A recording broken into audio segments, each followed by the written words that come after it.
Joining me now in a Fox Business exclusive is the chairman and CEO of Cantor Fitzgerald and BGC Group, Howard Lutnick, back with us. Is also the chairman of Newmark Group and a Trump 2025 transition team co-chairman. Howard, great to see you. Great to see you. Thank you so much for joining us. I want to talk about the Trump and Kamala Harris's plans, but first, you've got breaking news. BGC Group launched its FMX Futures Exchange earlier this week. Congratulations on that. So it's so exciting. I mean, you know, BGC is the exchange for everything in the world that doesn't trade on an exchange. So now we've got our own exchange. So we're going to compete with the Chicago Mercantile Exchange, which only has 99% of all futures that trade in America. Wow. Backed by all the big banks and all the big trading firms. So we opened on Tuesday.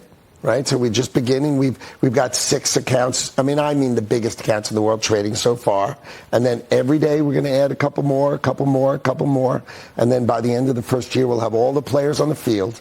And off we go. So it's so exciting. That is exciting. Well, I want to ask you about the regulatory backdrop for this and what you believe should be the right regulation for this, because TD Cowen today's out with a note, and the analyst there writes, we note that Washington offers as much opportunity as it does risk for the exchanges, as some proposals would push volume onto exchanges while others could limit trading and hurt volume. Now, I know that they're talking largely about equities, but they're talking about Washington regulatory backdrop being an issue for exchanges. Tell me, as a statesman in this business, how you think regulation should be for the exchanges. What should it look like? So an example is there's a discussion, Kamala Harris discusses a transaction tax, putting literally a tax on the ability of American companies to raise money. Imagine doing that. That's crazy. But what it sounds like a good way to make money. Hey, let's just trade less stocks and we'll put a tax on it. But what happens is it gets in the way of companies raising money to build themselves. It's how you crush economic growth, but it sounds good. It just is bad. Well, I mean, a transaction tax doesn't sound good to me. I mean, if I have a fee or a tax on every transaction that my money manager has made, then you're talking about a big bill for the user at the end of the day. Well, what will happen is it just crushes the ability for companies to raise money. Right. And that's the point. It goes right to the core of fundamental understanding of business, right? So Donald Trump walks in the door from the Obama administration, right? And you blame him for the first days that he's in office. There's nothing he can do. He drives down the corporate tax in order to finally bring manufacturing back to America. So finally people can bring their money back, right? You remember during COVID, the key save of America for COVID was that Donald Trump lowered the corporate tax rate. So all the foreign companies, or all the American companies who made money overseas, who left it overseas because they didn't want to pay tax, could now bring it back. Right. And they brought back trillions. Yeah. And that was amazing for America. Yeah. I mean, let me just finish this conversation on regulation and your new exchange. Do you expect similar regulations for commodities and other things that are traded on your new exchange as we see for equities? I think it's going to go a little slower. Okay. But eventually, commodities and equities will kind of sort of merge over a long period of time, over maybe 20 years. I mean, let's face it, they don't even know how to do crypto and digital at all. Yeah, right? They have no idea. They still don't understand how important it is to actually get it right. You know, it's just platitudes and being on TV. They have no idea what they're talking about. They have no idea. Bitcoin is a commodity. It should be treated like gold and like oil. It's just a commodity. Other digital currencies, different. Other digital assets, different. But Bitcoin is a commodity. But why can't they understand it? It just doesn't make sense to me. And that's the criticism of Gary Gensler, by the way, the Securities and Exchange Commission chairman here. I mean, look, he's been criticized for not having a true understanding, but, you know, putting on all of these new rules and regulations for companies to appease the Biden administration's climate change agenda. Correct. So the climate change agenda is an elitist, rich people's agenda, right? I can have a Tesla. I'm cool with a Tesla. I only drive around here. But how about a friend of mine called me yesterday and they were complaining they have a Rivian and a Tesla and they can't visit their parents because it's too far away. So you know what they do? They rent a car. Unbelievable. They rent a car to go. So, you know, the fact is the green agenda is an elitist agenda. Who is the strongest? Where? The Ivy League on the East Coast. Right? Yeah. They're the ones who are climate change and pro-Palestinian. You want to see real America where real people are workers?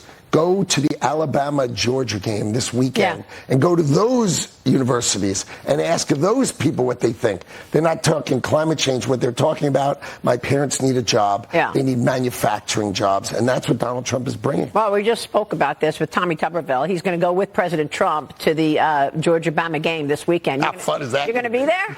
No, I'm not going, but, how fun would that be? Let me get back to the agendas of President Trump versus Kamala Harris, because now Kamala Harris is trying to win over corporate America. I mean, I don't know how you do that with a 25% tax on unrealized gains, but she's trying it. According to the Wall Street Journal, she is talking with CEOs, and the Journal writes this: like past Democrat candidates, Harris has made taking on wrongdoing by American corporations as a central part of her pitch to voters. But in private, at least, she is making a quiet play for corporate America's support, seeking out advice from leaders across sectors like Mark Cuban. So what? Well, Mark just wants to run for president, okay? Yeah. He wants to run for president as a Democrat, so he's just going to play the game as, hi, let me talk about how to run for president as a Democrat. So you have to take whatever he says and put it in the trash bin, because he's just running for office, okay? That's just nonsense. Maybe he wants a cabinet position. Of course, but he just wants to be credentialized to run for president. Yeah. Right? But the fact is, let's just talk about... You don't want a cabinet position. I love running Cantor Fitzgerald. He just launched a new exchange. I love Cantor Fitzgerald. But let's talk about an unrealized capital gain for a minute. Yes, please. Okay, so the great thing, she says opportunity and innovation in America, right? That's what she talked about. Okay, let's talk about innovation, right? My favorite day of the year is our healthcare conference, Cantor Fitzgerald's healthcare conference, because you have these young companies who are curing anything. We had one... a radio pharma, they take nuclear, they put nuclear on top of radiation, on top of small molecules, and they send it into your body. It seeks the tumor and blows the tumor up. It's the coolest stuff ever. I love that. But that company was valued at $200 million, and you raise them $20 million to sort of get it going. That's a $200 million valuation. We owe the government $50 million, 25% unrealized capital gain. Wow. Can't raise the money.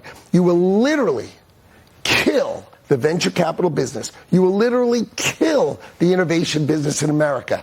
No venture capital, no Amazon, no Google, no Microsoft, no millions of employees gone. Why? Because all they do is stare at Elon Musk's money. Right? And want to seize it. They want to seize. Look, he's got unrealized capital gains. You can't sort of platitude talk without actual realize. You can't say you're trying to innovate when you're trying to destroy innovation in America. And that's what she's trying to do. And by the way, on a much simpler example is I have unrealized gains in my 401k. Boom, I'm going to get taxed on it. I have unrealized gains in the house that I own. It's valued higher than I thought. Boom, I'm going to tax on unrealized gains. I mean, like, you could do it, so your average person out there needs to understand that that's going to hit them as well. But how is it possible that she is getting away with not giving us any details on her economic plans, and yet she's so close in the polls? Do you believe these polls? I don't know about the polls, but these are just Democrats who's saying, okay, you're a Democrat. She just became your candidate. So you say, you know what? I read it today. Good enough for now. What does that even mean? If you were really deciding amongst Democrats, you would never buy it. You wouldn't buy it in 100 years. But since you have no choice and she was jammed down your throat, you know what?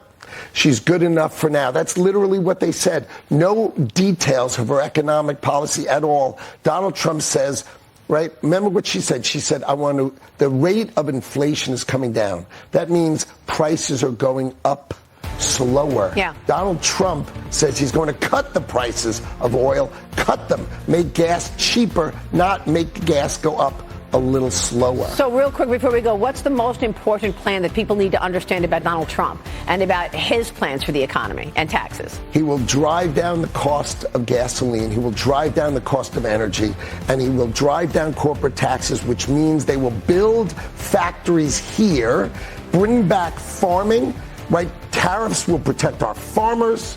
Manufacturing will employ our people, and energy will drive down our costs. Those are the three ways that America, which is the greatest country in the world because we have oil, we have farmland, and we have incredible people who can do our workforce, and we're just killing them by supporting China and not putting tariffs on. It's got to end, and Donald Trump is the only person talking about these things. Really great analysis, Howard. Great to see you. Congrats and good luck with FMX. Thank you so so much. Howard Lutnick is here. We'll be right back.